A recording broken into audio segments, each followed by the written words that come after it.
ফুরফুরে নগরে আজ জন ভীষণ দুষ্টামি করছিল। দোকান ভাঙা, লোকজনকে বিরক্ত করা। খবর পেল মোটু পাতলু। পাতলু মাথা খাটিয়ে ফাঁদ পাতলো আর মোটু সমোসা খেয়ে সুপার পাওয়ার অন করলো। জন পালিয়ে গলিতে ঢুকতেই ধস করে সামনে পড়লো। এক খুশিতে জন উল্টে গিয়ে বলল, ভাই মোটু, আর হবে না। পাতলু হেসে বলল, সতর্ক থাকো, নইলে আবার সমস্যার পাওয়ার লাগবে। জন ভালো ছেলে হয়ে গেল আর ফুরফুরি নগরে শান্তি ফিরল। ফুরফুরে নগরে আজ জন ভীষণ দুষ্টামি করছিল। দোকান ভাঙা, লোকজনকে বিরক্ত করা। খবর পেল মোটু পাতলু।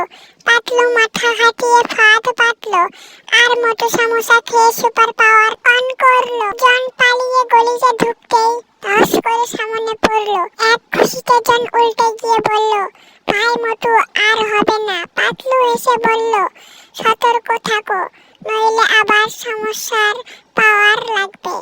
জন ভালো ছেলে হয়ে গেল আর ফুরফুরে নগরে শান্তি ফিরল।